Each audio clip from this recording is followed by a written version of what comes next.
Assalamu alaikum wa rahmatullahi wa barakatuh. Just a couple of quick points I wanted to share with you that I shared with my congregants in Jummah, the brothers and sisters.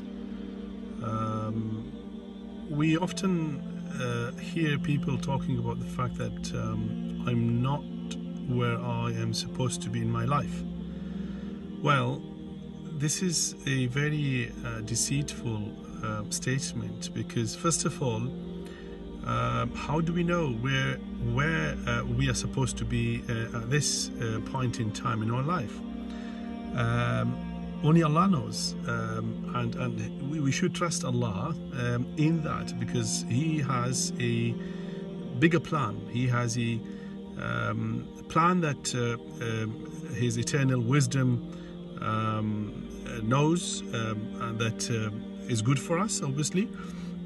So if we tend to say that, that means we're not trusting Allah, and that's something which a Muslim particularly should stay away from. And secondly, what is it that makes you say this? Because when you say I'm not at a particular point in my life at this time, that really means that you are using someone else's yardstick. You're measuring your life with someone else's yardsticks that Allah has given them to measure. You have a perfectly nice, beautiful stick yard that you use for your life, not someone else's stick that they basically use for their life. And it often happens through the social media, Twitter, Instagram, and Snapchat, and Facebook and whatnot. We see people posting only the positive images of their life, only the happy images of their life, and by looking at that, we automatically start thinking that they're always like that. But obviously they're not putting the negative, miserable, sad moments of their life. They only put what is the best. Sometimes they might choose and pick 1 out of 100 images that they like the most. The sunshine that appears just for a fraction of the a second in their background, they might just click on the button of camera and catch that. So they're only showing you what is only positive in their life. So that's what we are using, and think about others, that they are happy all the time, and that's natural. But what we need to do is to stop comparing ourselves and using someone else's sticks that they use in their life to measure their life. So we should trust Allah, number one. That's what Allah subhanahu wa ta'ala says. He is sufficient for us. Hasbi Allah wa ni'mal wakil. That's what we need to say 7 times in the morning, 7 times in the evening.